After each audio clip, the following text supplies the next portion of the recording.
नमस्कार मित्रांनो, मराठी हृदयस्पर्शी कथा चॅनलमध्ये तुमचं खूप खूप स्वागत आहे. कीर्ती एका गरीब कुटुंबात जन्मलेली मुलगी. वडील गिरगी कामगार, आई गृहिणी, सर्वात मोठी कीर्ती, त्यानंतर एक बहीण आणि एक भाऊ, असं 5 जणांचं कुटुंब. कीर्तीचा स्वभाव पहिल्यापासूनच गर्विष्ठ, कोणाचंही न ऐकण्याचा स्वभाव. दिसायला अतिशय सुंदर, डोळे तर खूपच सुंदर, गोरीपान, रेखीव, अभ्यासात पण बऱ्यापैकी होती. पण वाचनाची प्रचंड आवड, मासिक वाचण्याची अतिशय आवड. पण उद्धट अशी ही कीर्ती. शाळेतही जास्त कोणाशी कीर्तीचं पटत नसे. ती स्वतःला खूप अशी कोणीतरी मोठी समजत असे.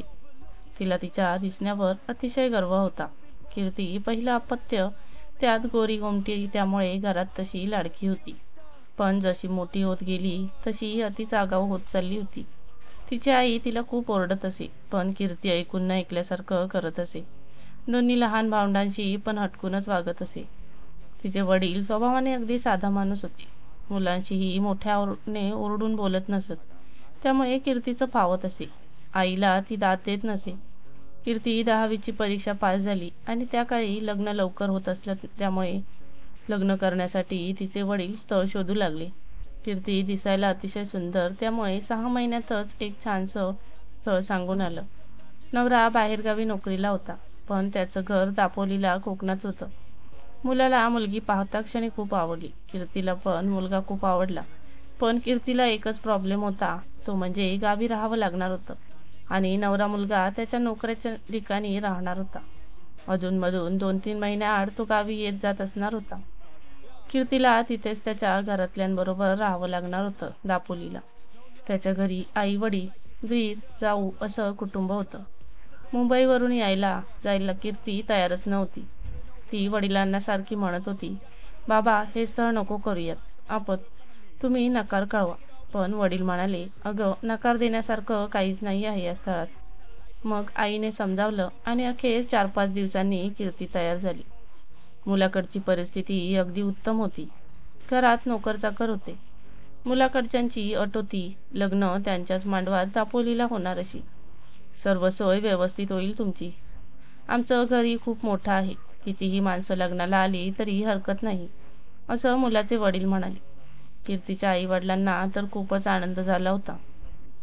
त्यांची परिस्थिती तशी बेताचीच होती आणि कीर्तीला एवढ्या मोठ्या घरातून स्थळ आलं होतं. हे स्थळ कीर्तीच्या वडिलांच्या एका मित्राने आणलं होतं. त्यांच्या नातेवाईकांचं स्थळ होतं हे. पत्रिका पण उत्तम गुणांनी जुळली होती. सर्व छान जमून आलं होतं. सोनं नाणं पण कीर्तीच्या अंगावर, ते लोक जास्त घालणार होते. त्यामुळे सर्वांची कीर्तीला पण भुरळ पडली. आजूबाजूला पण नंतर सर्व छान सासर मिळालं असं बोलू लागले, तेव्हा तिला पण छान वाटू लागलं. आणि मग 1 महिन्यानंतरचा लग्नाचा मुहूर्त काढण्यात आला. त्याच्या 8 दिवस आधी कीर्तीच्या घरी साखरपुडा आणि मग त्यानंतर लग्नाच्या 2 दिवस आधी सर्व मंडळी मुंबईवरून लग्नाच्या ठिकाणी जाणार असं सर्व ठरलं.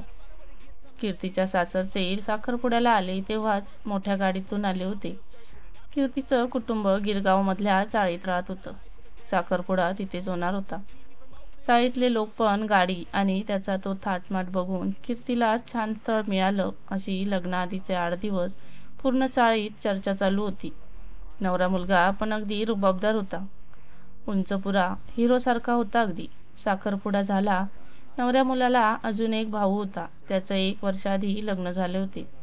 कीर्तीच्या सासरहून 10-12 माणसं साखरपुड्याला आली होती. कीर्ती नटलेल्या रूपात अजूनच सुंदर दिसत होती. जोडा खूपच छान दिसत होता. साखरपुडा छान झाला आणि मग 8 दिवसांनी लग्नाला आमच्याकडे यायचं हा सर्वांनी, असे सर्व पाहुण्यांना सांगून कीर्तीच्या सासरचे निघाले. 6 दिवसात खरेदी वगैरे झाली आणि सर्व पाहुणे मंडळी कीर्तीच्या सासरी जायला निघाली. मुंबईवरून रात्री 10 वाजता बस सोडण्यात आली. सकाळी मंडळी दापोलीला पोचली. तिथलं ते मोठं घर थाटमाट बघून सगळी सरकून गेली. मुंबईची सगळे पाहुणे मंडळी कीर्तीचं सासर बघूनच आश्चर्यचकित होतात. मोठा बंगलो टाईप 3 मजली घर असतं. आजूबाजूला छान कंपाऊंड, मोठं अंगण, घराच्या अवतीभोवती सुंदर फुलझाडं. लग्नासाठी पूर्ण अंगणात मंडप घातला होता. सर्व घराला छान फुलांच्या माळांनी सजवलं होतं. घराला सजावट केली होती लग्नासाठी. पाहुण्यांसाठी वरच्या मजल्यावर राहण्याची सोय केलेली होती. त्यांच्या दिमतीला 2 नोकर ठेवले होते. सर्वच अगदी चकचकीत आणि टापटीप होतं. पाहुण्यांना गेल्यावर फ्रेश झाल्यावर कांदे पोहे देण्यात आले. नोकर चाकर अगदी पाहुण्यांच्या सरबराईला लागले होते. कोणाला काही हवं नको ते अगदी अजिजीने बघत होते. नवरी मुलीच्या तयारीसाठी एक वेगळी रूम देण्यात आली होती.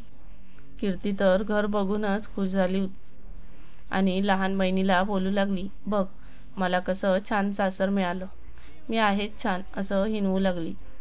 कीर्तीला पहिल्यापासून स्वतःबद्दल जाम गुरमी होती. कीर्तीची सासू आणि जाव येऊन तिला बोलल्या, लाजू नकोस काही मागायला, आता हे घर तुझं पण आहे, काही लागलं तर हक्काने हाक मार. सासू अगदी प्रेमाने बोलत होती. सासू मनाने खूप प्रेमळ होती. तिला वाटत होते गरीब घरातील मुलगी आहे, घाबरत असेल, लाजत असेल. हा इथला सर्व लवाजमा बघून, एवढे नोकर चाकर बघून, एवढी माणसं, त्यात घरात लग्न घर म्हणून गडबड होती. एवढं मोठं घर, त्यात गडी माणसं पण खूप होती. लग्नासाठी खूप पाहुणे पण आलेले होते. पण कीर्तीच्या मनात काही वेगळंच चालू होतं. कीर्ती मनातल्या मनात बोलत होती, हे सर्व ऐश्वर्य आता माझं पण आहे. कोणी मला उपदेश द्यायचे नाहीत. मी हक्कानेच मागेन. हे वैभव तर माझं झालंय आता. ह्या काही सांगतायत. मी नोकरांना आदेश देईन. आता काही हवं असेल तर मला. मी राणी झाली आता इथली. नोकर आहेतच की सेवेला आता. 2 दिवसांनी लग्न होतं. आदल्या दिवशी हळद लावणीचा प्रोग्राम होता. त्यासाठी घराच्या बाजूच्या गेस्ट हाऊसला वेगळी सजावट केलेली होती. तिथे हळदीचा मोठा प्रोग्राम होणार होता आणि सर्व पाहुणे मंडळींना जेवण होते. तिथे तयारी चालू होती. कीर्ती 2 दिवस आधीच तिथे गेल्यामुळे हातावर मेहंदी तिथेच काढू असं तिच्या जावेने साखरपुड्याला आली तेव्हाच सांगून ठेवले होते. त्यामुळे तिथे सर्व पोहोचल्यावर दुपारी सर्वांची जेवणे वगैरे झाल्यावर मेहंदी काढण्यासाठी 4 मुली आल्या. एक मुलगी कीर्तीसाठी आणि बाकीच्या 3 करवल्यांसाठी. कीर्ती आणि तिच्या चुलत बहिणी, मैत्रिणी सर्वांना निरोप देण्यात आला आणि एका बेडरूममध्ये सर्वांना मेहंदी काढण्यासाठी बोलवण्यात आलं. कीर्ती तर अगदी हवेतच होती. सर्व गडी माणसं वहिनीसाहेब करत होती ते बघून मेहंदी काढताना पण मग कीर्ती अशीच नको तशीच नको करू लागली. त्यात बराच वेळ गेला. मग अचानक तिथे कीर्तीची जाव येऊन मेहंदी काढणाऱ्या मुलीला म्हणाली की मी सांगते तशी काढ ग मेहंदी. नवरी मुलीची एक मेहंदी ठरलेली असते. त्यात मेहंदीमध्ये नवरा नवरीचा मेहंदीच्या रूपात मुखवटा असतो. राजा राणीसारखा दिसणारा ती मेहंदी काढ. आणि मग पटकन म्हणाली, कीर्ती चालेल ना तुला? कीर्तीकडे आता काही पर्यायच उरला नव्हता. ती नाईलाजाने हो म्हणाली. पण चेहऱ्यावर नाराजी दिसत होती. मेहंदीचा प्रोग्राम झाला. आता दुसऱ्या दिवशी हळद होती. हळदीच्या दिवशी सकाळपासूनच खूप गडबड चालली होती. सकाळीच कीर्तीच्या सासूने तिला काही दागिने आणून दिले आणि बोलली, हे संध्याकाळी हळदीच्या साडीवर घाल, छान दिसतील तुला. एक हार, 2 बांगड्या, छान झुमके असं सर्व होतं त्यात. कीर्तीला दागिने खूप आवडले. संध्याकाळी हळदीचा प्रोग्राम छान पार पडला. दुसऱ्या दिवशी सकाळी लग्न होतं. लग्नाच्या दिवशी पण सकाळी जावेने कीर्तीला दागिने आणून दिले. तिला सजवायला 2 मुली घेऊन आली होती. सजवायला आलेल्या मुलींनी कीर्तीला सुंदर मेकअप केला. कीर्ती खूपच सुंदर दिसत होती. आणि दुपारी लग्नाचा मुहूर्त होता. लग्न छान विधिवत झाले. लग्नाच्या दुसऱ्या दिवशी पूजा होती. त्या दिवशीपासूनच कीर्तीने नोकरांना ऑर्डर द्यायला सुरुवात केली. पाणी आणा, हे द्या, ते द्या आणून असं तिचं चालूच झाले. कीर्तीच्या आईच्या ते लक्षात आलं आणि तिने कीर्तीला बाजूला घेऊन विचारलं, काय चालवलं आहे तू हे? नीट प्रेमाने बोल गडी माणसांशी. ती नोकर माणसं असली म्हणून काय झाले? त्यांच्याबरोबर नीट प्रेमाने वाग. कीर्ती उलट आईलाच बोलली की मी महाराणी झालीये आता इथली. मी का त्यांना माणसांना एवढं महत्त्व द्यायचं? आई ओरडली आणि बोलली की हे बघ कीर्ती, लग्नाच्या आधी 4 दिवस मी तुला समजावले होते की ही तुझी अक्कड जरा कमी कर. सर्वांना नीट सांभाळून घे. तू ते सर्व विसरलीच वाटतं. हे तुझं माहेर नाही सासर आहे. हे जबाबदारी वाढली आता तुझी. जावई बापू पण बाहेरगावी असतात सतत, त्यामुळे इथे सर्वांशी मिळतं जुळतं घेऊन वागत जा. कीर्ती नुसती हो बोलून तिथून निघून गेली. कीर्तीच्या लग्नाची पूजा होते आणि दुसऱ्या दिवशी आई वडील आणि आलेली सर्व पाहुणे मंडळी मुंबईला जायला निघतात. कीर्तीच्या आई वडिलांचे डोळे सारखे पाण्याने भरून येत असतात. कीर्तीच्या बहीण आणि भावाला पण वाईट वाटत असतं, पण कीर्तीच्या डोळ्यात एक टिपूस नसतो पाण्याचा. कीर्ती अगदी खुश असते. कीर्ती तिच्या धुंदीत असते. कीर्तीला त्या सगळ्या वातावरणाची भूल पडलेली असते. कीर्तीच्या डोक्यात वेगळंच चाललेलं असतं. मी उद्यापासून सर्व नोकरांना ऑर्डर सोडणार आणि मी इथे बेडरूममध्ये बसून आरामात मासिक वाचणार, असं सर्व तिचं मनात चाललेलं असतं. माहेरची सर्व माणसं निघतात. आई कीर्तीला सांगते, नीट राहा, सर्वांशी मिळून मिसळून वाग. वडील पण बोलतात, कीर्ती नीट राहा. कीर्ती हा बोलून वेळ मारून नेत असते. कीर्तीचा नवरा पण खूप प्रेमळ असतो. तो सर्वांना बोलतो, तुम्ही काहीच काळजी करू नका. कीर्तीचा नवरा 15 दिवसांनी पुन्हा त्या नोकरीच्या ठिकाणी जाणार असतो. म्हणून मग जोडप्याला कोल्हापूरला 2 दिवसांसाठी देवदर्शनाला पाठवलं जातं. कीर्ती तर ऐकूनच खुश होते. चांगल्या मोठ्या हॉटेलमध्ये त्यांची उतरण्याची व्यवस्था केलेली असते. कीर्ती पोचल्यावर हॉटेल बघूनच खुश होते. फ्रेश झाल्यावर जोडपं देवदर्शन करून येतं. मग एक दिवस अजून कोल्हापूर फिरून मग घरी दापोलीला येतात दोघं. कीर्तीला पहिल्या दिवशी तिची सासू स्वयंपाकघरात काहीतरी गोड कर असं सांगते. कीर्ती सर्वांसाठी शिरा करते असं म्हणते. शिरा करण्यासाठी सासू साहित्य आणून देते.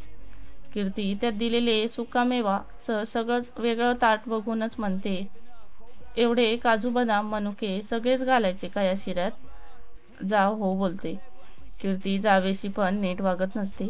कीर्ती शिरा करून सर्वांना आणून देते आणि नवरा चव घेतल्यावर पटकन बोलतो, अगं गोड कमी आहे. आणि एवढ्याच शब्दाने कीर्ती त्याच्याकडे लगेचच रागाने बघते.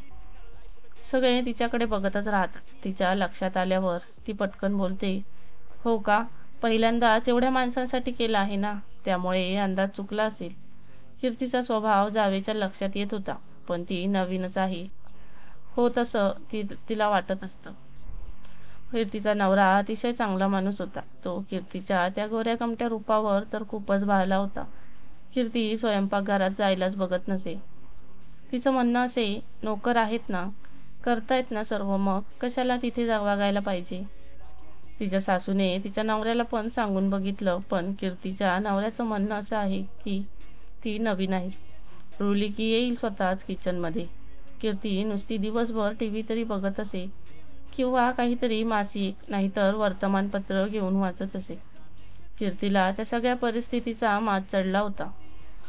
कीर्ती नोकरांना तर खूपच अगदी कमी प्रतीचं लेखत असे. ती नवऱ्याशी मात्र अगदी गोडी गुलाबीने राहत असे. बाकीच्या घरातल्या माणसांशी जास्त बोलत सुद्धा नसे. नवरा जाण्याचा दिवस उजाडला. आता गेल्यानंतर तो डायरेक्ट 3 महिन्यांनी येणार होता.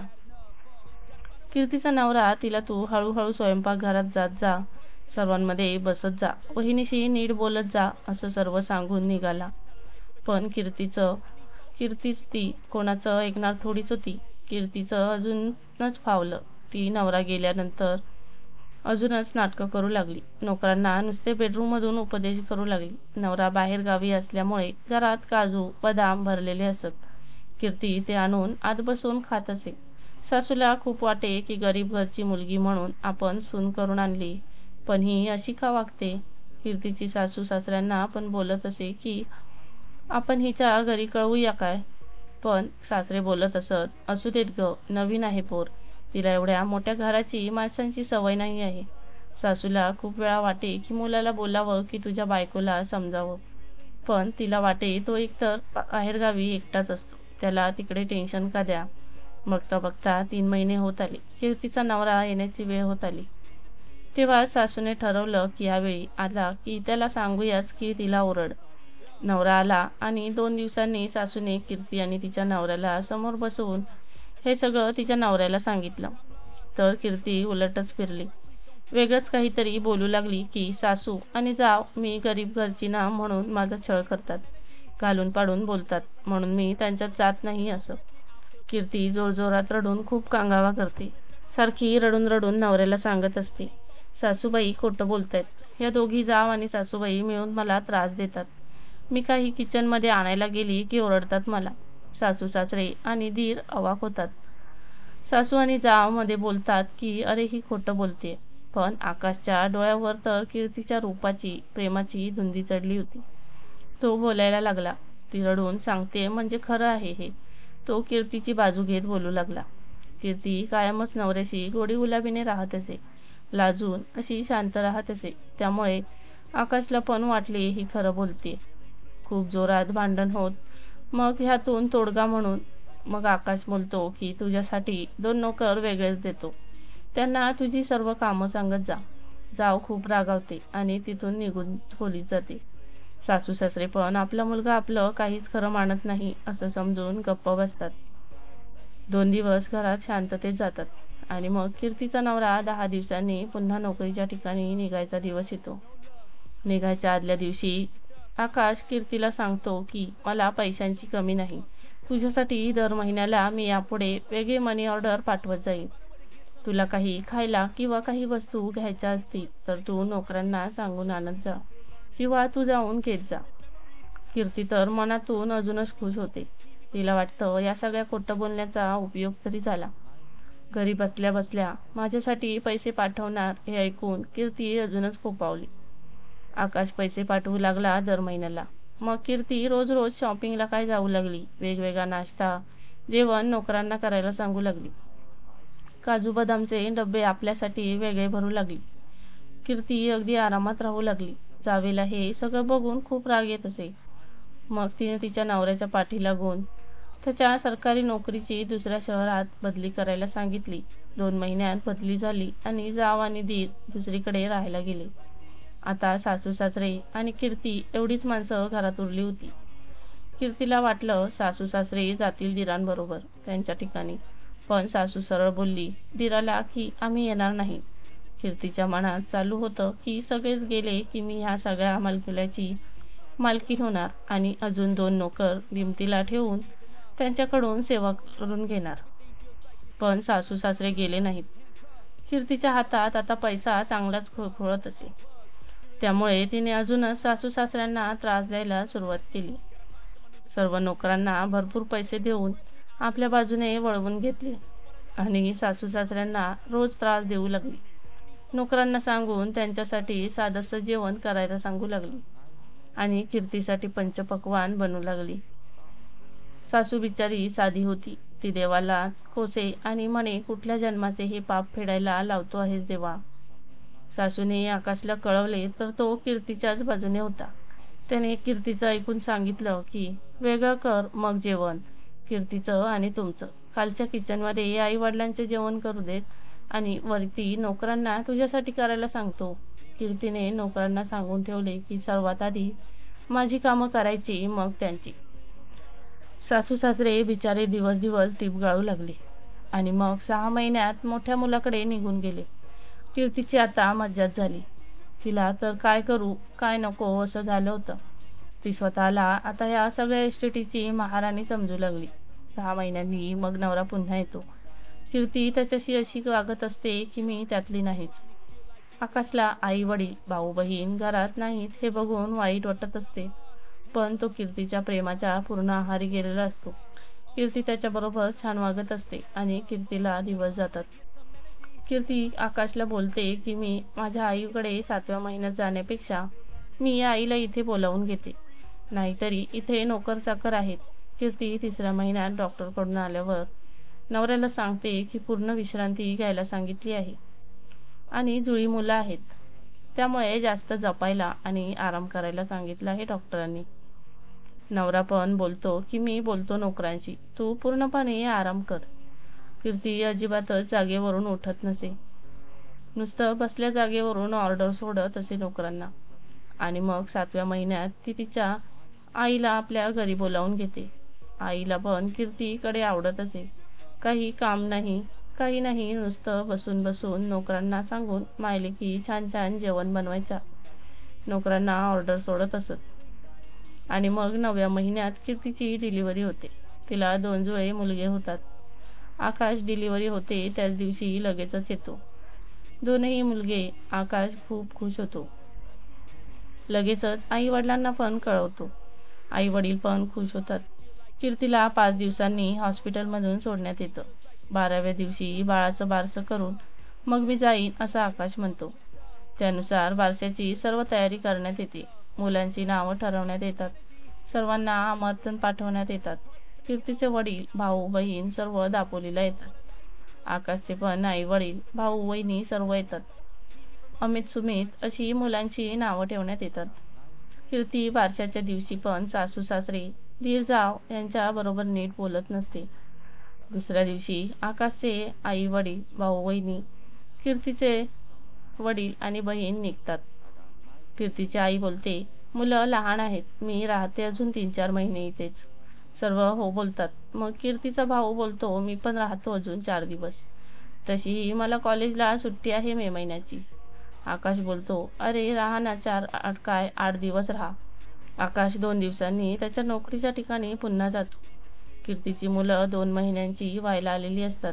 तरी तिचा भाऊ काय तिथून जायचं नाव घेत नसतो. कीर्ती पण त्याला काहीच विचारत नसते. त्याला हे मोठं घर, नोकर चाकर, सेवेला सगळं खूप आवडायला लागतं. त्यामुळे त्याच्या मनात दापोलीलाच जायचं असतं. एक दिवस तो कीर्तीला बोलतो, ताई मी इथेच राहू का? कीर्ती बोलते, मी आकाशला विचारते. आकाश बोलतो, चालेल, राहू देत त्याला, तुला आणि आईला बाळांना सोबत पण होईल. त्याचं कॉलेजचं ॲडमिशन पण तिथेच करूच आपण. हे ऐकून कीर्तीचा भाऊ खूप खुश होतो. त्याची तर मज्जाच होते. कीर्तीचा भाऊ दापोलीलाच राहू लागतो. तिथेच कॉलेजला ॲडमिशन घेतो. कीर्तीची आई पण बाळांना 6 महिने झाले तरी तिथेच असते. आकाशच्या पाठवलेल्या पैशांवर सगळेच मज्जा मारत असतात. कीर्ती आता आपले बँकेचे सर्व व्यवहार भावाला सांगत असे. बँकेत पैसे भरणे ते काढून आणणे हे सर्व आता भाऊच बघत असतो. कीर्तीकडे बऱ्यापैकी पैसे असतात, त्यामुळे ती भावाला कॉलेजला जायला दुचाकी घेऊन देते. भावाची अगदी चैन चाललेली असते. भाऊ अगदी मजेत रोज खात पीत असतो. वर्ष झाले तरी कीर्तीची आई मग तिच्याकडेच असते. अमित, सुमित मोठे होत असतात. आकाश एकदा मध्ये फेरी मारून जातो 2 दिवसांसाठी. आता आकाश मुलं झाल्यापासून अजून जास्तीचे पैसे पाठवत असे. कीर्तीचा भाऊ मित्रांबरोबर आकाशाच्या पैशांनी मज्जा मारत असे. कीर्तीला हे बाहेर त्याचं काय चाललेलं असे त्याची काहीच कल्पना नव्हती. एक दिवस तो थोडासा मित्रांबरोबर दारू पिऊन आला तेव्हा कीर्तीला समजले. पण कीर्ती त्याला पुन्हा असं केलेस तर मी भाऊजींना सांगेन असं बोलून त्याला ओरडते. असेच दिवस जात असतात. अमित, सुमित 2 वर्षांचे होत आलेले असतात.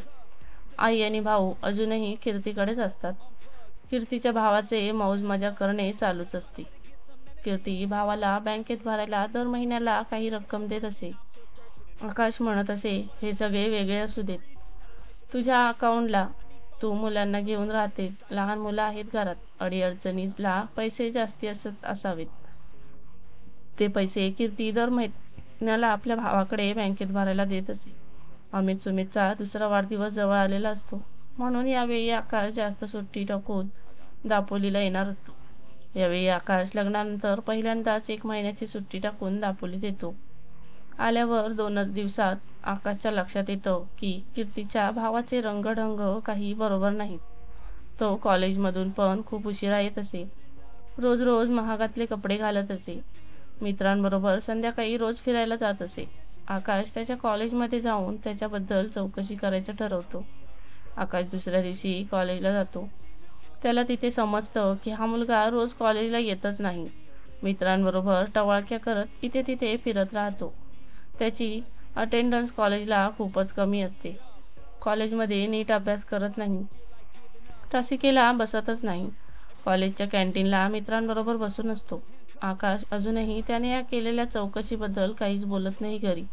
दुसऱ्या दिवशी आकाश कीर्तीला बोलतो, मी तुला पाठवतो ते पैसे तू दर महिन्याला बँकेत नीट भरत होतीस ना? तर कीर्ती बोलते, ते भाऊ जाऊन भरत होता. आकाश मनातल्या मनात बोलतो, तरी मला वाटतच होतं की तिच्या भावाकडे एवढे मजेसाठी पैसे कुठून येतात. आकाश कीर्तीकडे तिचं पासबुक मागतो आणि तिला बोलतो की मी आज एका कामानिमित्त बँकेत जाणार आहे, तर तुझं पासबुक पण अपडेट करून आणतो. आकाश बँकेत जातो. कीर्तीच्या पासबुकवर एंट्री करून घेतो. ते बघून तो आश्चर्यचकित होतो. खूपच कमी पैसे असतात त्यात आणि दर 8-10 दिवसाआड पैसे काढले गेले होते त्यातून. आकाश खूप चिडतो. घरी आल्यावर कीर्तीला बोलतो, तू दर महिन्याला मी सांगत होतो तेवढेच पैसे बँकेत ठेवत होतीस ना? तर कीर्ती हो बोलते. आकाश कीर्तीच्या भावाला खूप बडबडतो. आकाश बोलतो, माझ्या कष्टाचे पैसे होते ते. मी तिकडे परदेशी बायको मुलांपासून दूर राहून पैसे कमावतोय आणि तू ते असे उधळतोस. कीर्तीची आई बोलते, जावई बापू, त्यांना माफ करा. तो परत असं करणार नाही. पण यावेळी आकाश कोणाचं ऐकत नाही आणि सरळ बोलतो, तुम्ही दोघंही मायलेक आत्ताच्या आता माझ्या घरातून निघून जा. कीर्ती बोलते, अहो माफ करा त्याला. पण आकाश कोणाचंही ऐकून घेत नाही. सरळ बोलतो, सामान भरायचं आणि निघायचं इथून. कीर्तीची आई आणि भाऊ निघून जातात. मुलांचा वाढदिवस जवळ आलेला असतो. आकाश त्याच्या आई वडिलांना बोलावतो, त्यासाठी 2 दिवस दादा वहिनीला पण सांगतो. पण वहिनी सरळ बोलते की आई बाबा येतील पण मी येणार नाही. मला कीर्तीचे वागणं पटत नाही. मुलांचा वाढदिवस थाटात साजरा करण्यात येतो. आई वडील वाढदिवसाच्या दुसऱ्या दिवशी सकाळीच निघून जातात आणि त्यानंतर 8 दिवसांनी आकाश पण पुन्हा त्याच्या कामाच्या ठिकाणी निघून जातो. आता घरात 4 नोकर, कीर्ती, अमित, सुमित एवढीच माणसं उरतात. अमित, सुमित हळूहळू मोठे होत असतात. त्यांना 7व्या वर्षी शाळेत टाकण्यात येतं. आकाश येऊन मुलांचं ॲडमिशन वगैरे करून 2 दिवसांनी निघून जातो. कीर्ती अजूनही घरात काहीच काम करत नसते. मुलांच्या छोट्या छोट्या गोष्टी पण नोकरांना करायला सांगत असे. मुलांना भरवणे, त्यांचं सगळं करणे ही कामं नोकर कसं करत असत.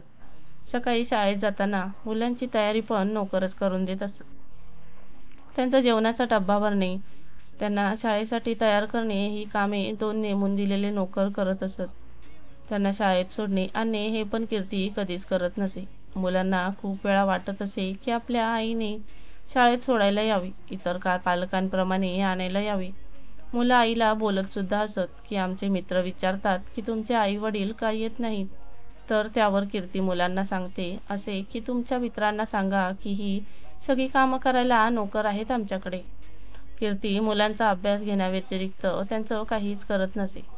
दररोज संध्याकाळी अभ्यास तेवढा घेत असे. मुलांना जेवण वाढणे, त्यांचं खाणं पिणं बघणे हे सगळं गडी माणसंच करत असत. त्यामुळे हळूहळू मुलांच्या मनात आईबद्दल प्रेम कमी होऊ लागते. मुलं मोठी होत असतात. त्यांना आता सर्व समजू लागलं असतं. ते आईवर रागावलं असतं. पण कीर्ती मुलांना खाऊ वगैरे देऊन मनवत असे. त्यांना चॉकलेट, आवडीचं बिस्किट देऊन त्यांचा राग घालवत असे. कीर्ती बाजारात गेली की ती काही खरेदी करत असे तर त्या सामानाच्या पिशव्या पकडायला नोकरांना देत असे. एक दिवशी ती अशीच बाजारात गेलेली असताना तिने एक मोठी जड पिशवी नोकराच्या एका हातात पकडायला दिली असते आणि अजून एक पिशवी नोकराच्या दुसऱ्या हातात असते आणि चुकून गर्दीत नोकराच्या हातातून पिशवी खाली पडते आणि त्यातलं सामान फुटतं. कीर्ती खूप चिडते आणि त्या नोकराच्या कानाखाली मारते. भर रस्त्यात घरी आल्यावर सुद्धा खूप ओरडते नोकराला. त्याला बोलते, तू माझे खात्याचे सामान फोडलंस, आता ह्या महिन्यात तुला पगार देणारच नाही. नोकर खूप गयावया करतो. तो बोलतो, बाईसाहेब, मी तुमच्या घरी लहान असल्यापासून आहे. माझी मुलं शिक्षणाची आहेत, असं करू नका. थोडासा तरी पगार द्या. पण कीर्ती नाही बोलते. बाकीचे नोकर पण बोलतात, बाईसाहेब असं करू नका, एवढी मोठी शिक्षा देऊ नका. पण कीर्ती कोणाचं ऐकत नाही. नोकर महिना पूर्ण झाल्यावर पगार देते का वाट बघत असतो. पण कीर्ती पगार देत नाही आणि त्याच रागात तो नोकरी सोडतो आणि त्याच्याबरोबर असणारा अजून एक नोकर पण नोकरी सोडतो. एकदम 2 नोकर नोकरी सोडून पण कीर्तीला त्याला काहीच वाटत नाही. ती सरळ बोलते, हे नाही तर दुसरे. पैसे फेकले की दुसरे नोकर मिळतील सहज. पण कीर्तीचा स्वभाव गावात सगळीकडे माहीत असल्यामुळे कोण नोकर लगेचच मिळत नाही. आता उरलेल्या 2 नोकरांवर जास्तीचं काम पडू लागतं. अमित सुमित शाळेची तयारी, त्यांचं जेवणाचं बघावं लागे. त्यात एवढं मोठं घर, त्याची झाडलोट कशी करावी लागे. त्यामुळे ते उरलेले 2 नोकरही कामे करून थकत असत. अमित सुमित आता मोठे झालेले असतात. दोघं आता 6वीला असतात. आकाश मुलांचे अतिशय लाड करत असे. त्यांना परदेशातून येताना नेहमी उंची कपडे आणत असे. शाळेसाठी लागणाऱ्या वेगवेगळ्या प्रकारच्या वस्तू आणत असे. त्यामुळे बाबा मुलांचे लाडके असतात आणि आई आमच्यासाठी काहीच करत नाही हे मुलांना कळत असे. आणि मग वर्षभराने उरलेले 2 नोकरही नोकरी सोडून जातात. कीर्तीला आता नोकरांची गरज असते म्हणून ती त्यांना थांबायला सांगते. पण कीर्तीच्या स्वभावाला ते आधीच कंटाळलेले असतात आणि त्यात आता भरपूर काम पडत असल्यामुळे ते उरलेले 2 नोकर पण काम सोडून जातात. 4ही नोकर गेल्यावर कीर्ती दुसऱ्या नोकरांच्या शोधात असते, पण तिच्या स्वभावामुळे कोण नोकर मिळत नाही. कीर्तीच्या लग्नाला आता जवळजवळ 16 वर्ष होत आली होती. एवढ्या वर्षात कीर्तीने काहीच काम केले नव्हते, त्यामुळे तिला कामाची सवय राहिली नव्हती. कीर्तीला आता घरातली काम करायची स्वतःची पण या विचाराने नकोसं झालं होतं. पण शेवटी नोकर मिळतच नाही. आता कीर्तीला मुलांच्या शाळेचे डबे करणे, त्यांना शाळेतून आणणे आणि शाळेत सोडणे ही सर्व कामं स्वतः करावी लागणार होती. ती मुलांना बोलते की तुम्ही शाळेत जाताना चहा, बिस्किट किंवा टोस्ट बटर असं काहीतरी खाऊन जात जा. मुलं आता 7वीला गेलेली असतात, त्यामुळे त्यांना तशी समज आलेली असते. कीर्ती सुमित अमितला बोलते, मी डब्याच्या खाऊसाठी तुम्हाला रोज पैसे देत जाईल. तुम्ही बटाटा भाजी, कांदा भाजी असं काहीतरी बाहेर खात जा. मुलं पण सुरुवातीला खुश होतात. त्यांना पण वाटतं मज्जा आहे आपली रोज बाहेरच खायचं. ती पण कीर्तीला बोलतात, चालेल आई आम्हाला. कीर्तीला पण वाटतं चला बरं झालं, यांना डब्यातून रोज काय द्यायचे हे टेन्शन तरी गेलं. सुरुवातीला मुलांना मजा वाटते बाहेरचं खाऊन, पण नंतर मुलं ते खाऊन कंटाळतात आणि त्याने काय होतं, मुलांच्या हातात रोजचे पैसे राहू लागतात. त्यामुळे मुलं आईला सुरुवातीला काहीच बोलत नाहीत, कारण त्यांना पण आता आपल्या हातात पैसे आहेत, आपण खाऊ घेऊ, मजा करू असंच वाटत असतं. पण नंतर एके दिवशी मुलं कंटाळून आईला बोलतात, आई सगळ्या मुलांच्या आई कसं डब्यात छान छान काहीतरी बनवून देतात, तसं तू का देत नाहीस? एकतर रात्रीच्या जेवणाला पण एकच खिचडी किंवा भात डाळच का करतेस रोज?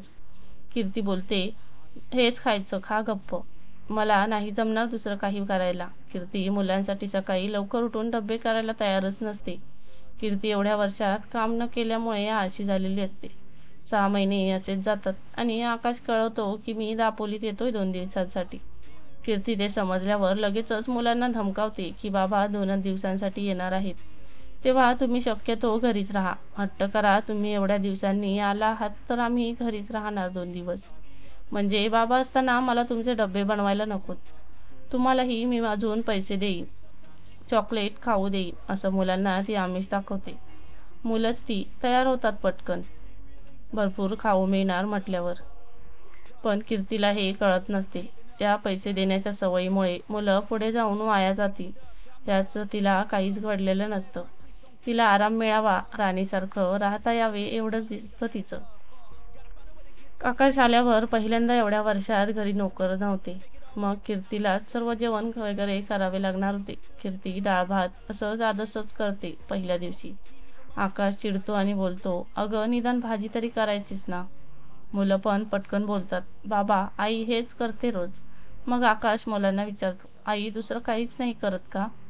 तर कीर्ती मुलांना खुणवते आणि गप्प बसायला सांगते. मुलं म्हणतात की बाबा आई करते वेगळं, पण जास्त करून हेच करते. आकाश चिडतो आणि बोलतो, का करत नाहीस?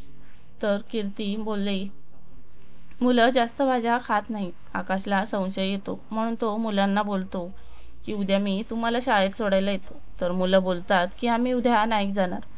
त्यांना कीर्तीने सांगितलेलं असतं तेच मुलं बोलतात. आकाशला पण वाटतं की मुलांना एकतर आपल्याबरोबर राहता येत नाही जास्त, निदान 2 दिवस तरी राहतील माझ्याबरोबर, जास्तीत जास्त वेळ. आकाश 2 दिवसांनी निघून जातो. पण या कीर्तीच्या पैसे देण्याच्या सवयीमुळे मुलं बिघडत चाललेली असतात. त्यांना आता हे चांगलंच कळलेलं असतं, आईचं हे वागणं चांगलं नाहीये. बाबांना कळू नये म्हणून आई आपल्याला जास्तीचे पैसे देते. हातात पैसा असल्यामुळे मुलं आता घरी कमी आणि बाहेर जास्त राहू लागतात. अभ्यासात पाठी पडतात, मित्रांबरोबरच मजा करत लागतात. कीर्ती बरोबर घरी जास्त बोलीशी होतात. कीर्तीकडे पैसे खूप असतात, त्यामुळे ती आता मुलांना कधीही पैसे मागितले की लगेचच काढून देत असे. त्यामुळे मुलांना वाईट व्यसन लागतं. अमित विडी ओढू लागतो, सुमित पण मित्रांच्या नादाने तंबाखू खाऊ लागतो. असं करत करत मुलं आता 10वीला गेलेली असतात. आकाश मध्येच 6 महिन्यांनी एखादी फेरी मारून पुन्हा त्याच्या नोकरीच्या ठिकाणी जात असतो. त्यावेळी कीर्ती त्याच्याबरोबर अगदी हल्ली चांगली बोलून चालून राहत असे, त्यामुळे त्याला तेवढा संशय येत नाही. मुलं 10वीला पास होतात खरी, पण खूपच कमी टक्के मिळतात. आकाश त्यांचे टक्के ऐकूनच ओरडतो. कीर्तीला बोलतो की तू काय करत होतीस? अभ्यास करत होती का मुलं ते बघत नव्हतीस? मग आकाश ठरवतो आपण आता 1 महिन्याची सुट्टी टाकूनच जाऊ दापोलीत आणि कीर्तीला चांगलंच फैलावर घेऊ. आकाश यावेळी कीर्तीला न कळवताच अचानकच दापोलीला जातो आणि कीर्तीला चांगलाच ओरडतो. आकाश पोचतो त्यावेळी मुलं घरात नसतात. कीर्तीला विचारल्यावर ती बोलते, अहो ती आता मोठी झाली आहेत, मित्रांबरोबर बाहेर गेली आहेत. कीर्ती मुलांची कपाट तपासतो. एका कप्प्यात पान मसाला व त्याला एक पॉकेट मिळतं. तो कीर्तीला काहीच बोलत नाही. आधी या सगळ्याची शहानिशा करूयात असं तो ठरवतो. अमित सुमितच्या वर्गात आकाशच्या एका मित्राचा मुलगा असतो. आकाश ठरवतो की आपण आज संध्याकाळी त्या मित्राच्या घरी जाऊन त्याच्या मुलाला अमित सुमितबद्दल विचारू. आकाश संध्याकाळी त्यांच्या घरी पोचतो. तो मुलगा घरीच असतो. आकाश त्याला बोलतो, अमित सुमित तुमच्या वर्गात आहेत ना? कशी आहेत मुलं? अभ्यास करतात की नाही? तर तो मुलगा सरळ बोलतो, काका मी त्या दोघांशी बोलत नाही. माझ्या आईने सांगितलं आहे की ती मुलं बिडी तंबाखू सर्व वाईट खातात, त्यामुळे तू त्यांच्या बरोबर राहायचं नाही. त्यांना त्यांची आई रोज बाहेरचं खायला पैसे देते. ते कधी शाळेत डबा आणत नाहीत. रोज बाहेरचा खाऊ खातात ते दोघे पण. अभ्यासात लक्ष देत नाहीत. बाहेर फिरत असतात सारखे. त्यामुळे आईने मला सांगितलं आहे की त्यांची संगत करायची नाही. आकाश हे ऐकून अवाक होतो. आकाश तावातावाने घरी येतो. तोपर्यंत मुलं पण घरी आलेली असतात. आकाश मुलांना विचारतो, मला हे कळलंय ते सर्व खरं आहे ना? आपल्या बाबांचा तो पहिल्यांदा असं एवढा चिडलेला स्वर बघून मुलं हो बोलतात. आकाश कीर्तीला आणि मुलांना पण खूप ओरडतो. कीर्तीला बोलतो की सर्व घरचे मला लग्न झाल्यावर बोलत होते की या कीर्तीला खूप गुर्मी आहे स्वतःबद्दल, ती गर्विष्ठ आहे. पण मीच वेडा होतो तुझ्या त्या रूपावर, प्रेमावर भाळलो होतो. तरी माझी आई आणि वहिनी सारखी बोलत होती की ही मुलगी तुला नेहमीच खोटं सांगते, पण तू गरीबची आहेस म्हणून तुला हे सगळे त्रास देत असती आणि तू बोलत होती. ते सगळं खरं आहे समजून मी माझ्या आई आणि वहिनीवर विश्वास ठेवला नाही.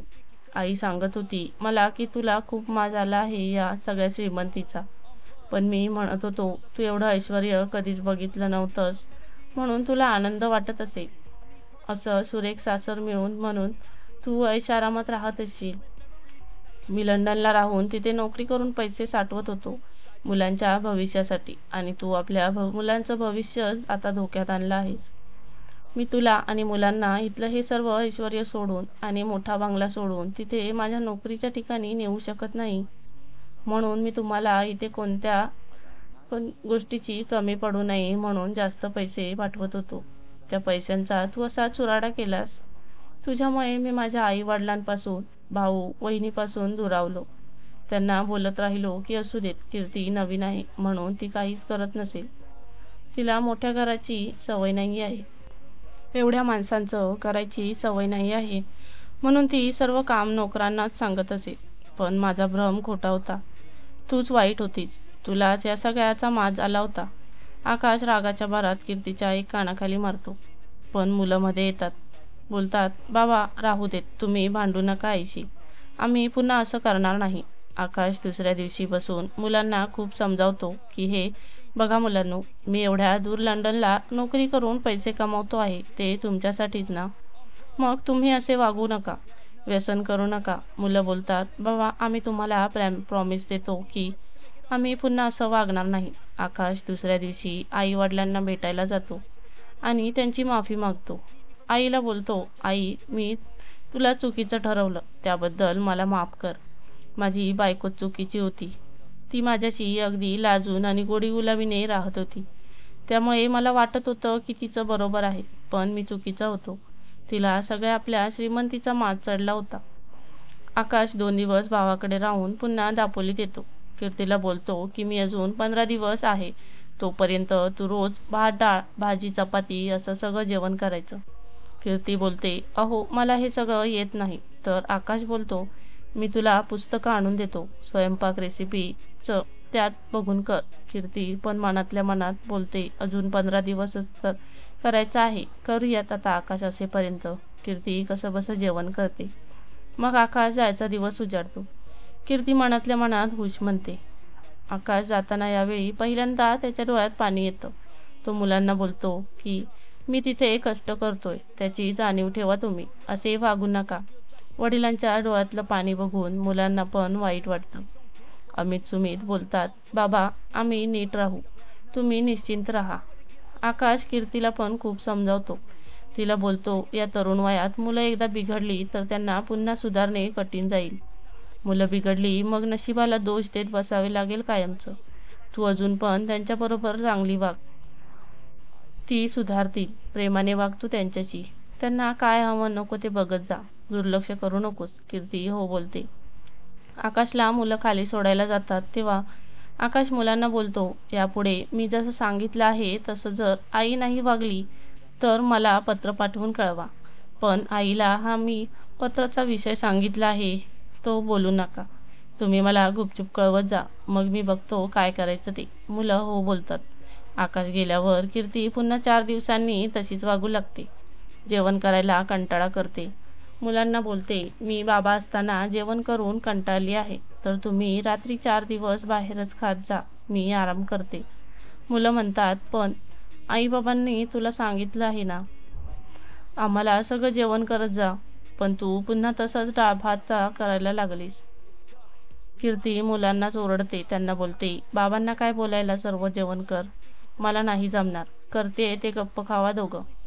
मुलं अजून 1 महिना वाट बघून आकाशला गुपचूप पत्र लिहितात आणि हे सर्व कळवतात. आकाशला पण वाटत होतं की कीर्ती मी एवढं समजावून सुधारेल, पण तसं झालं नाही. पत्र वाचल्यावर आकाश विचार करू लागतो की आता काय करायचं, आणि मग डिसिजन घेतो की मुलांना आता कीर्तीबरोबर जास्त काळ ठेवणं बरोबर नाही. मुलं अजूनच बिघडतील, त्यापेक्षा त्यांना कुठेतरी शिक्षणासाठी पाठवून त्यांना सुधारता येईल. आकाश पत्र लिहून मुलांना कळवतो की मी तुमचं पुढचं शिक्षण पुण्यात करूया असं म्हणतोय. तुम्ही तिथे कॉलेजच्या हॉस्टेलला राहून चांगलं शिक्षण घ्या. तुमचं बँकेत अकाउंट काढून मी तुम्हाला खर्चाला लागतील ते पैसे तुम्हाला तुमच्या अकाउंटवर पाठवत जाईल. तुम्ही चांगलं शिका, खूप मोठे व्हा. मुलं पण पुन्हा पत्र लिहून चालेल बाबा असं कळवतात. आकाश मनातल्या मनात बोलतो, चला निदान मुलं तरी चांगल्या मार्गाने जातील. कीर्तीच्या नादाने ती बिघडत चालली होती, ती तरी सुधारतील. ही कीर्ती काही सुधारणार नाही, पण मुलं तरी शिकतील बाहेर राहून. आकाश त्यांचं चांगल्या कॉलेजला ॲडमिशन घेऊन देतो. मुलं पण बाबांना वचन देतात की आम्ही व्यसन करणार नाही, अभ्यास करू, दोघं मिळून चांगले राहू असं. मुलं पुण्याला शिफ्ट होतात. कीर्ती एकटीच उरते एवढ्या मोठ्या घरात. पण कीर्तीला एकटेपणाचा काहीच वाटत नसतं. तिला तेच तर हवं असतं, नुसता आराम हवा असतो तिला. ती एकटीच राहून दिवसभर टीव्ही बघणे, मासिक वाचणे, फिरायला जाणे असं सगळं करत असते. मुलं दिवाळीच्या सुट्टीत घरी येतात. मुलांना हॉस्टेलला चांगलं जेवण मिळत असल्यामुळे मुलांच्या तब्येती पण सुधारतात. अमित सुमित आकाशच्या कष्टाची जाणीव ठेवतात. चांगले शिकतात. अमित ग्रॅज्युएट होतो तर सुमित इंजिनियर होतो. दोघंही पुण्यालाच असतात. अजून 5 वर्ष इकडे कीर्ती एकटीच राहत असते. कधी वाटलं तर जेवण करत असे, नाहीतर बाहेरून आणून काहीतरी खात असे. असेच दिवस जात असतात. मुलं पुण्याला नोकरीला लागतात. सुमित इंजिनियर असल्यामुळे चांगली नोकरी लागते त्याला. अमितला पण काही दिवसांनी नोकरी लागते. आता मुलं एका ठिकाणी रूम घेऊन राहत असतात. आकाशला पण खूप बरं वाटत असतं. तो मनोमन सुखावतो. देवाचे आभार मानतो. मुलं आता कीर्तीबरोबर जास्त बोलतही नसतात. सुट्टीला कधी घरी गेलो तर नावाला बोलत असत, पण आकाशबरोबर मुलांचं नातं अजूनच घट्ट होतं. मुलं वडिलांना नेहमी आपली खुशाली कळवत असत. मुलं आकाशला सांगत असतात, बाबा तुम्ही आता आराम करा, आम्ही आहोत ना आता नोकरीला, तुम्ही तिथली नोकरी सोडून या आता भारतात. आकाश बोलतो, अरे बाळांनो, माझी रिटायरमेंटची 2 वर्ष तेवढी बाकी आहेत. ती पूर्ण झाली की मी कायमचा दापोलीतच येणार आहे. मुलं आकाशला बोलतात, बाबा त्यावेळी जर तुम्ही आम्हाला दुसरीकडे शिकायला पाठवलं नसतं तर आज आम्ही बेरोजगार असतो किंवा कमी शिक्षण घेऊन कुठेतरी नोकरीच्या शोधात असतो. आज आम्ही जे काही आहोत ते फक्त तुमच्यामुळेच. तुमच्या एका निर्णयाने आमचं आयुष्य बदललं. 2 वर्षांनी आकाश रिटायर्ड होऊन कायमचा दापोलीत येतो. मुलं पण बाबा आलेत म्हणून 8 दिवसांची सुट्टी टाकून घरीच येतात. आकाशने थोडीफार सेव्हिंग केलेली असते. आकाश मुलांना बोलतो, मी माझी सेव्हिंग इथे घर चालवण्यासाठी वापरेन आता इथे. तुम्ही पैसे तुमच्या भविष्यासाठी ठेवा. अजून लग्न व्हायचे आहेत तुमची. तुमचा पगार इतक्या घरी देऊ नका. ते पैसे अकाउंटला ठेवत जा. अडीअडचणीला असू देत पैसे. कीर्ती अजूनही तशीच असते, भरपूर माज असलेली. आकाश तिला खूप समजावतो की मुलांना समजून घे. तुझी पात्राशी होऊन गेली आहे. आता तरी सुधार. मुलं भविष्यात नाही तर तुला विचारणार नाहीत. म्हातारपणी हालत होईल तुझी. पण कीर्तीचं ती गुरमी अतिशय असलेली. तिला वाटत असं काहीच होणार नाही. पैसे आहेत ना आपल्याकडे, मग सगळी सगळी आपल्याला विचारतील बरोबर. आकाश आणि कीर्ती दोघंच दापोलीत राहत असतात. कीर्तीला काहीच नीट जेवण बनवत नसते. पण आता आकाशने तिला बोलणं सोडून दिलेलं असतं. तो म्हणत असतो, एवढा काळ जाऊन पण ही सुधारली नाही. आता अजून किती आणि काय बोलायचं. अशीच मध्ये 2 वर्ष निघून जातात आणि आकाशची तब्येत दिवसेंदिवस खालावत चाललेली असते.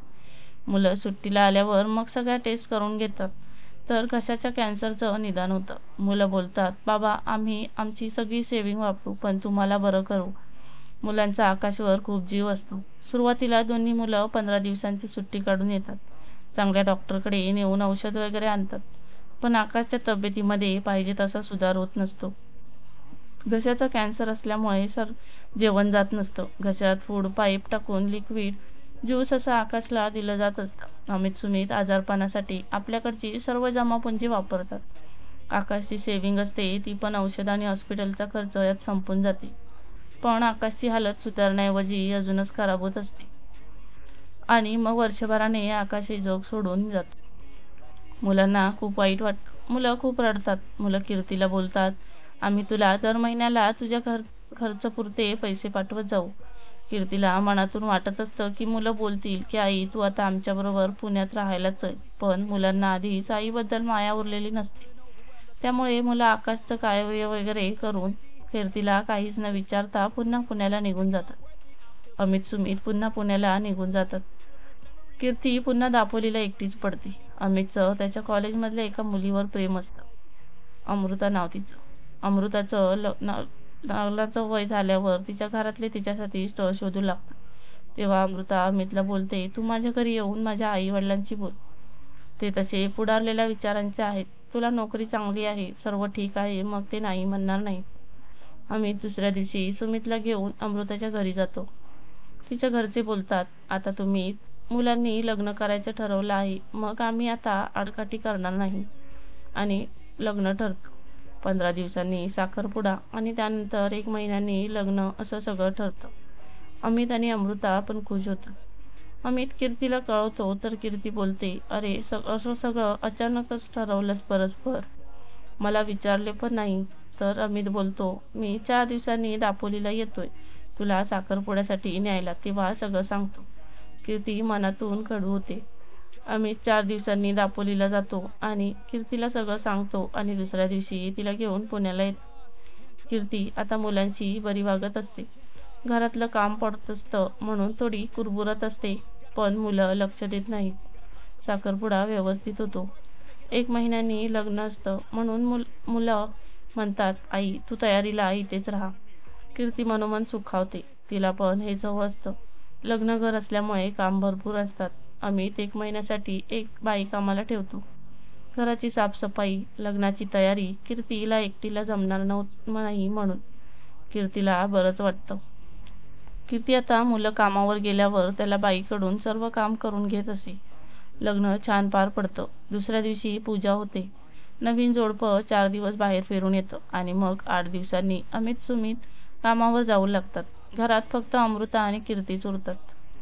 अमृता हुशार, मनमिळाऊ आणि कामात चालाख अशी मुलगी असते. ती 2च दिवसात पूर्ण घराचा ताबा घेते. सकाळी लवकर उठून दिराला नवऱ्याला डबा बनवून देत असे. कामं पटापट आवरत असे. अमित सुमितला पण खूप बरं वाटतं. त्यांना पहिल्यांदा कोणीतरी टिफिन बनवून देत होतं. दिराबरोबर पण अमृता छान हसून खेळून राहत असते. कीर्ती नुसती बसून तिला हे कर ते कर अशा ऑर्डर सोडत असते. पण ती कधीच उलटून बोलत नसे. हो आई करते बोलून विषय लगेचच संपवत असे. अमित अमृताला विचारत असतो 2 दिवसाआड की आई तुला त्रास देत नाही तर ती बोलते नाही. त्या दिवसभर बसून टीव्ही बघत असतात. नाहीतर पुस्तक वगैरे वाचत असतात. मला त्रास देत नाहीत तसा काही. अमितला पण बरं वाटतं. घरात आता अमृता आल्यापासून खेळीमेळीचं वातावरण असतं आणि 6 महिन्यांनीच अमृता प्रेग्नेंट राहते. घरात आनंदी आनंद असतो. सर्व ठीक चाललेलं असतं. असे करत करत 7 महिने निघून जातात.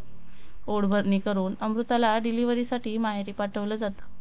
आता मात्र कीर्तीवर सर्व काम पडतं. मुलं बोलतात, आई तू आम्हाला टिफिन वगैरे देऊ नकोस. आम्ही जेवू बाहेर दुपारी. पण रात्रीचं जेवण तेवढं घरी बनवत जा. कीर्ती हो बोलते. कीर्ती संध्याकाळच्या जेवणाला एकच काहीतरी बनवत असे. पण मुलं काही न बोलता जेवण तसंच. 2 महिन्यांनी अमृता एका गोड मुलीला जन्म देते. बाळ अगदी छान गोरं असतं. 12 दिवसांनी बाळाचं बारसं करण्यात येतं. रुही नाव ठेवण्यात येतं. 1 महिन्यानी अमृता बाळाला घेऊन घरी येते. अमृता आल्यावर पुन्हा तिला काम करायला सुरुवात करते. यावेळी मात्र अमृता चिडते आणि बोलते, आई तुम्ही नुसत्या टीव्ही बघत दिवसभर रुहीकडे लक्ष पण देत नाही. मला छोट्या बाळाला घेऊन सर्व काम टाईममध्ये करायला गडबड होते. तुम्ही निदान रुहीला तरी बघत जा. कीर्ती वेळ मारून नेण्यासाठी हो बोलते. कीर्तीने स्वतःच्या मुलांना तरी कुठे तेव्हा बघितलं होतं. त्यावेळी तिच्या हाताखाली नोकर होते ना, मुलांचं सगळं करायला. कीर्ती टीव्ही बघण्यातच गुंग असते. मग अमृता वाट बघून अमितला सांगते. अमित पण कीर्तीला ओरडतो आणि बोलतो, इथे राहून अमृताचं काम अजून वाढवून ठेवणार असशील तर तू दापोलीलाच जा. कीर्ती बोलते, इथे राहते मी, मला आता तुमच्यात बरं वाटते. असेच दिवस जात असतात. अमृता सासू काही करत नाही आणि बाळाकडे लक्ष देत नाही हे बघून तिच्याशी कमी बोलत असते. पहिल्यासारखी तिच्याशी वागत नसते. मुलं पण आता आईबरोबर कमी बोलू लागतात. अमृता रुहीचं आणि घरातील सर्व कामं एकटीच करत असते. 1-2दा अमित बोलून बघतो कीर्तीला, पण ती हो बोलून निघून जात असते. मध्यंतरी अमित सुमित पैसे साठवून मोठा 2 BHK फ्लॅट घेतात. रुही मोठी होत असते. मुलांच्या नोकऱ्या व्यवस्थित चालू असतात. अमृता तसा कीर्तीबरोबर कामापुरतेच दिवसभरात 1-2 शब्दच बोलत असे. पण कीर्तीच तिला त्याचं काहीच वाटत नसे. रुही 2 वर्षांची होते. तिचा वाढदिवस घरातल्या घरात चांगल्या पद्धतीने साजरा करण्यात येतो. अमृताचे आई वडील, काका काकी, चुलत भाऊ बहीण वाढदिवसाला येतात. अमृताचे काका वाढदिवसाच्या दिवशी सुमितला बघतात आणि अमृताला 2 दिवसांनी फोन करून त्यांच्या मुलीसाठी सुमितला लग्नासाठी विचारतात. सुमित इंजिनियर असतो. त्याला पगार चांगला असतो. आता घर पण मोठं असतं. त्यांना सर्व पसंत पडतं. त्यांची मुलगी वकील असते. एक लॉ फर्ममध्ये प्रॅक्टिस करत असते. अमृता काकांना बोलते, आई आणि भाऊजींबरोबर बोलून तुम्हाला उद्या कळवते. अमृता संध्याकाळी सुमित अमित आल्यावर हे सगळं करते. मुलीचा फोटो सुमितला दाखवते. सुमितला पण मुलगी पसंत पडते आणि मग 2 दिवसांनी मुलगी बघायला जाण्याचा प्रोग्राम ठरतो. सुमित अमित कीर्ती अमृता सगळे जातात. मुलामुलीची पसंती होते आणि लग्न ठरतं. लग्नासाठी 20 दिवसानंतरचा मुहूर्त काढण्यात येतो. साखरपुड्यानंतर आठवडाभराने लग्न असा कार्यक्रम ठरतो. मुलीचं नाव नंदिनी असतं. मुलीकडची परिस्थिती चांगलीच असल्यामुळे साखरपुडा हॉलला अगदी थाटात केला जातो. अमृता सर्व जबाबदारी अगदी व्यवस्थित पार पडत असते. कीर्ती तिला फारशी मदत करत नसते, पण आता अमृताच काही बोलत नसते. अमित सुमितने तिला सांगून ठेवलेलं असतं की आई बरोबर वाद घालू जाऊ नकोस. तुला जमतील तशी कामं करत जा. लग्न छान मोठ्या हॉलला असतं. नंदिनी छान नटलेली असते. जोडा खूप सुंदर दिसत असतो. लग्न होतं आणि नंदिनी सून बनवून घरचं माप ओलांडते. नंदिनी अमृतासारखी बडबडी नसते. अगदी शांत मुलगी असते. अमृताची नंदिनी चुलत बहीण असल्यामुळे दोघी जावा चांगल्या बोलून चालून राहत असत. सासूबद्दल ती अमृताला विचारते की या काय दिवसभर टीव्ही बघत असतात. एवढं कसलं यांना टीव्हीचं वेड. अमृता बोलते की असू देत, नको करू देत मदत, मी बोलणं सोडलंय त्यांना. रुहीला पण नीट बघत नाहीत. अमृता नंदीला सांगते आणि आता रुही पकडून थोडी चालायला लागलेली आहे. पण सुरुवात आहे म्हणून धडपडते थोडी, तर ह्याच्याकडे लक्ष पण देत नाहीत. त्या टीव्हीमध्ये एवढ्या गुंगा असतात की रुही पडली तरी पटकन तिला उचलायला पण जात नाहीत. ती बिचारी रडत राहते. हे आम्हाला हाक मारणार ती पडल्यावर, पण तिला उचलत नाहीत. नंदिनीने लग्नाआधीच सांगितले असते सुमितला की मी लग्नानंतर जॉबला जाणार. तो पण हो बोलतो. नंदिनी 15 दिवसांनी ऑफिसला जायला लागते. अमृता आणि नंदिनी मिळून सकाळी सर्व कामं उरकत असत. अमृता घरी सर्वांचे जेवणाचे बघत असल्यामुळे ती नसल्याने हाल होतील म्हणून ती जास्त माहेरीही जात नसे.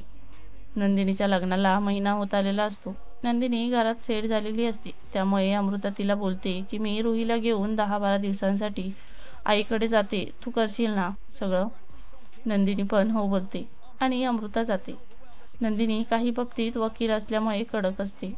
तिला हे कीर्तीचं नुसतं दिवसभर मोठा आवाज करून टीव्ही बघणं पसंत नसतं. ती अमृता गेल्यावर 2 दिवसात सुमितला बोलते की मी कामावर जाते. आल्यावर सर्वांचं जेवण मला भारी पडतंय. तर आईंना डाळ भात कुकर लावून ठेवायला किंवा मला मदत करायला काय हरकत आहे? तेवढं तर त्या नक्कीच करू शकतात. सुमित बोलतो. मी आईला बोलतो. सुमित कीर्तीला बोलतो तर ती उडवून लावते सरळ. ती बोलते अमृता करतेच ना, मग हिला करायला काय? सुमित बोलतो पण आई, अमृता घरीच असते. नंदिनी कामावर जाते त्यामुळे तिला कठीण पडतंय. त्यात तिच्या माहेरी तिला जास्त कामांची सवय नव्हती. कीर्ती बोलते मी बघते जमेल तसं करे. तू बायकोची बाजू घेऊन मला बडबडू नकोस.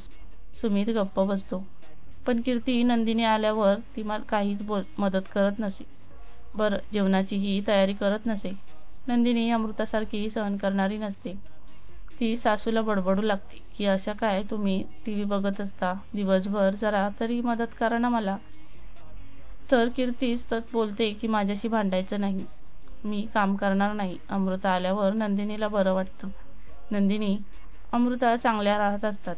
कीर्ती 2 दिवसांनी अमृताला बोलते की मी त्या नंदिनीला तू नसताना बोलली अमृता कशी सगळं एकटीने आवरते, तर तुझ्याबद्दलच वाईट बोलायला लागली. म्हणू लागली तिला काय कामं करायला, ती घरीच असते. मी ऑफिसमधून दमून येते. ती एवढी ग्रॅज्युएट होऊन पण दिवसभर राबत असते. तसं माझं नाही. मी वकील आहे. मला ऑफिसमध्ये जबाबदाऱ्या असतात. मी एवढी शिकून काही घरची कामं करायला घरी राहू का? कीर्ती बोलते मी तिला म्हटलं अमृता मला कधीच उलट बोलत नाही, तर ती मला म्हणाली की ती असेल सगळं सहन करणारी, मी नाही आहे. आणि तुझ्याबद्दल बरंच काही बाई बोलत होती. अमृता पण चकित होते. मी नंदिनीसाठी सकाळी डब्बा करायला मदत पण करते तरी ती माझ्या पाठीमागे अशी बोलते मला. अमृताला नंदिनीचा राग येतो. त्या दिवशी नंदिनी ऑफिसमधून आल्यावर अमृता तिच्याशी नीट बोलत नाही. असेच 2 दिवस जातात. नंदिनी विचार करत असते की काय झाले, अमृताला ती अशी का वागत आहे माझ्याशी. पण नंदिनी बोलून दाखवत नाही. कीर्ती नामानिराळी असते सगळं बोलून. कीर्तीला नंदिनी आवडत नसते कारण ती उलट बोलत असते ना. आणि अमृताचं आणि तिचं चांगलं असतं ते कीर्तीला बघवत नसतं. म्हणून कीर्ती नंदिनीच्या विरोधात अमृतीला भडकवायला सुरुवात करते. नंदिनी कीर्तीबरोबर दुसऱ्यासारखी वागत असते. तिच्या शब्दाला किंमत देत नसते. आणि अमृता बिचारी सगळं सहन करून राहत असते. आणि सुमित नंदिनीच्या बाजूने असतो. त्याला बायकोचं म्हणणं पटलं असतं. कारण त्याला आईचा स्वभाव चांगलाच माहीत असतो. आता नंदिनी आणि सासूचं रोजचंच कशावरून वाजत असे. पण अमित सुमितचं त्यात लक्ष घालत नसत. सासू सुना स्वतःच बोलून भांडून गप्प होतील अशी त्यांची भावना असते. अमृताही त्यात मध्ये पडत नसते. नंदिनी सुमितला पण बोलते अरे अमृता जास्त बोलत नाही हल्ली पहिल्यासारखी. पण तो बोलतो अगं ती रुहीचं आणि आपल्या सगळ्यांचं करून थकत असेल. बोलेल ती, तू नीट काळजी करू नकोस. एकतर आईची मदत नसते तिला काहीच, त्यामुळे तू काम आटपल्यावर बेडरूममध्ये जाऊन आराम करत असेल. तुला वाटत की लगेचच न बोलता आत जाते. तुझा गैरसमज होत असेल. अगं अशी काही नाही आहे ती. तू ओळखतेस तिला, तुझी तर बहीणच आहे ती. पण नंदिनीला काही चैन पडत नाही. ती बोलते अमृताला विचारायचं की अशी का वागतेस. ती मनातल्या मनात म्हणते रविवारी विचारूया, सगळीच घरी असतील, सुट्टी असते त्या दिवशी. आणि नंदिनी रविवारी सगळी बसली असताना हा विषय काढते. तर अमृता बोलते तू माझ्या पाठीमागे सासूबाईंना माझ्याबद्दल काही बाई सांगत असतीस. मी तुझ्यासाठी सगळे करते तरीही तू माझ्याबद्दल वाईट कशी काय सांगू शकतेस. नंदिनी आश्चर्यचकित होते. ती बोलते मी कधीच आईना तुझ्याबद्दल काहीच बोलले नाही. कीर्तीला विचारल्यावर ती बोलते की मी अमृताला काहीच बोलले नाही. अमृता रडून बोलते अहो आई, तुम्हीच मला नंदिनीबद्दल सारखं भडकवत होता ना. मुलांच्या लक्षात येतं ते समजून जातात की हे आईचंच कारस्थान आहे नंदिनीबद्दल. सुमित अमित आईलाच ओरडतात. तिला बोलतात की तुझ्यामुळे घरात क्लेश होत आहेत, तू गावी जा त्यापेक्षा दापोलीत. कीर्तीला वाटतं असं तर सगळी नंदिनीला ओरडतील आणि बोलतील की आईला उलट बोलत जाऊ नकोस, तिच्याशी नीट वाग, तिची सेवा कर. म्हणूनच तर तिने सर्व रचलेलं असतं. तिला कायमचं तिच्या हाताखाली तिचं करणारी माणसं हवी होती ना आजपर्यंत.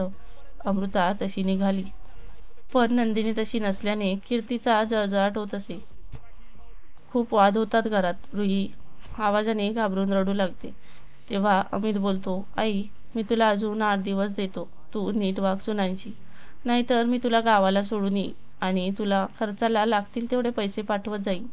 कीर्ती अमितलाच बोलतेच, मला धमकी कसली देतोयस तू? नंदिनी आल्यापासून वाद होत आहेत.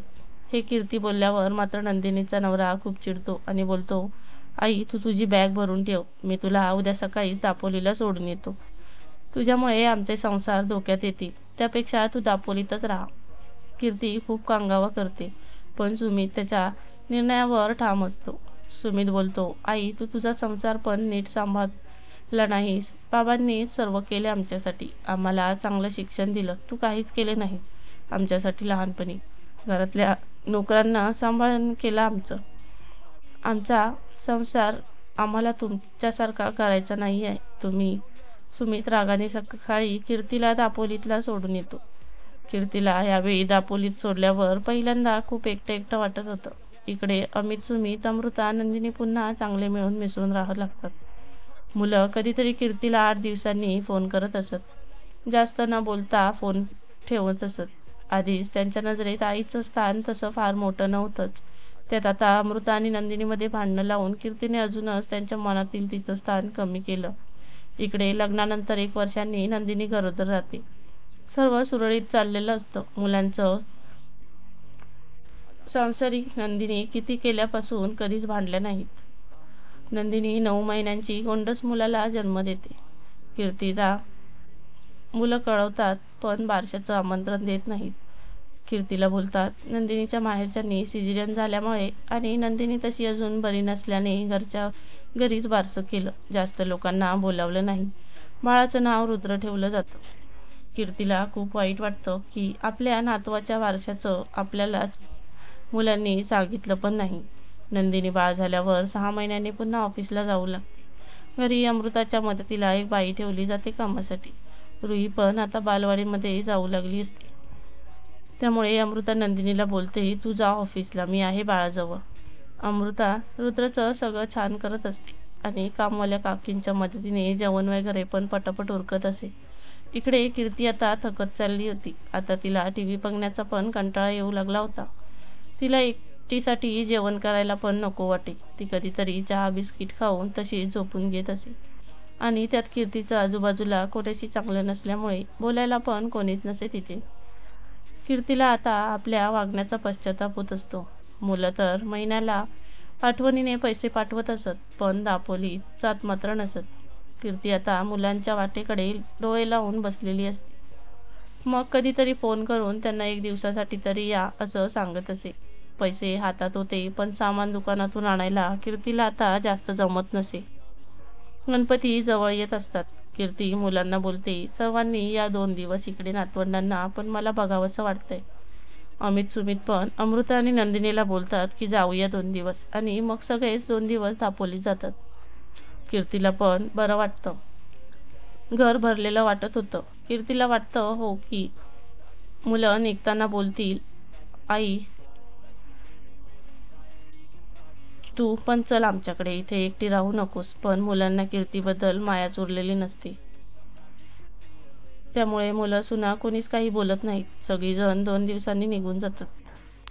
यावेळी जाताना मुलं सगळा जिन्नस किराणा घरात भरून जातात. कीर्ती आल्यापासून त्यांना सांगत असते की मला आता सामान आणायला बाजारात जायला नको वाटतं, दम लागतो.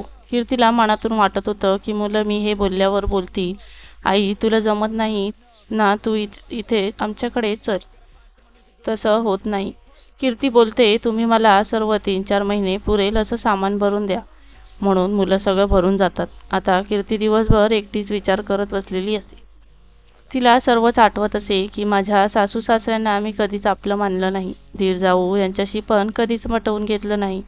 तेव्हा जर मी चांगली वागली असती तर आता निदान तीर जाव तरी माझ्यासोबत असती.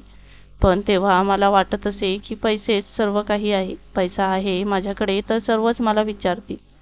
आता पण मुलं पाठवतात तो पैसा आहे, पण कोणच नाही दिवस दिवस बोलायला.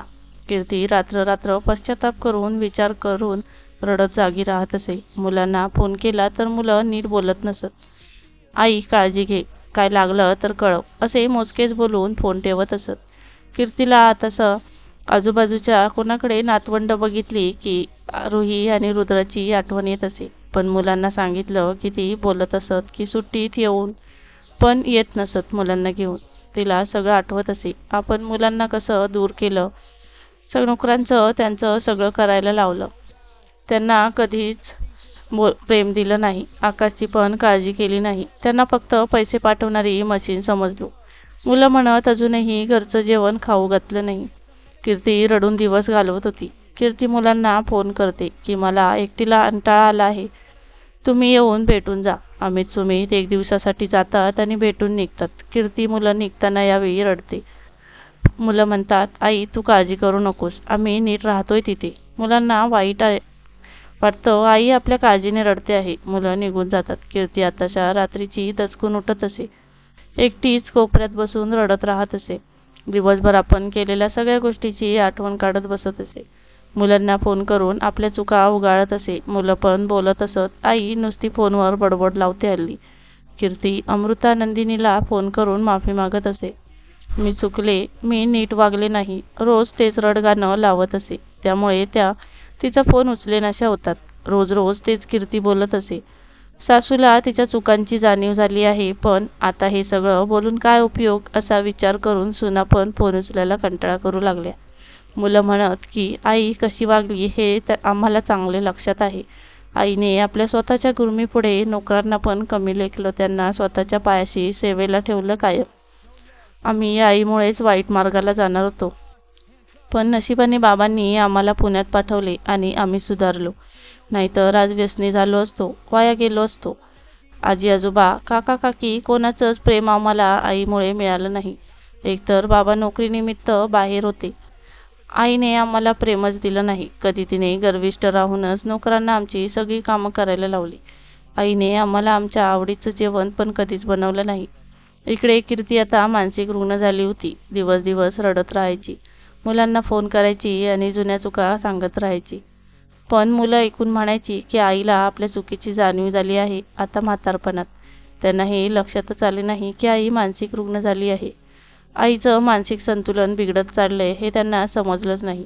आईला आता उपरती झाली आहे आपल्या कर्माची, असं मुलांना वाटत होतं. कीर्ती जेवत नव्हती, रडत दिवसभर बडबडत राही सारखी. मला इथून घेऊन जा असं ओरडत राही, मी एकटी राहणार नाही असं बोलत राही. मध्येच आकाशला कसा त्रास दिला ते आठवत राही. दिवसेंदिवस न जेवल्यामुळे कीर्तीची हालत खराब होत चालली होती. ती मनातल्या मनात कुढत राहून दिवस घालवत होती. मुलं 8-10 दिवसांनी फोन करत, पण कीर्ती रडत असे. आकाशबद्दल मुलांना सांगत असे, मी त्यांना त्रास दिला, ते मला माफ करणार नाहीत, मी त्यांच्या चांगुलपणाचा गैरफायदा घेतला असं बोलत असे. त्यामुळे मुलांनी पण फोन करणं खूप कमी केलं. असं करता करता कीर्ती एके दिवशी उपासमारीमुळे मरण पावली. घरात ती एकटीच राहत असल्यामुळे कोणाला काहीच समजलं नाही. 3-4 दिवसांनी घरातून दुर्गंधी यायला लागल्यावर आजूबाजूचे लोक पोलिसांना फोन करतात, तेव्हा पोलीस येऊन दरवाजा तोडतात. आत गेल्यावर बघतात तर कीर्ती मरण पावलेली असते. डॉक्टरांना बोलवलं जातं. डॉक्टर बोलतात की या बाई 3-4 दिवसांपूर्वीच मेलेल्या आहेत. पोलीस आजूबाजूच्या लोकांना मुलांचा पत्ता विचारून मुलांना फोन करतात आणि दापोलीत बोलवून घेतात. अशा प्रकारे कीर्तीचा दुर्दैवी अंत होतो. मित्रांनो, ही कथा पूर्ण वाचली असेल तर तुमचं काय मत आहे, तुमच्या प्रतिक्रिया नक्की द्या. मला खूप आवडेल तुमचे विचार ऐकायला.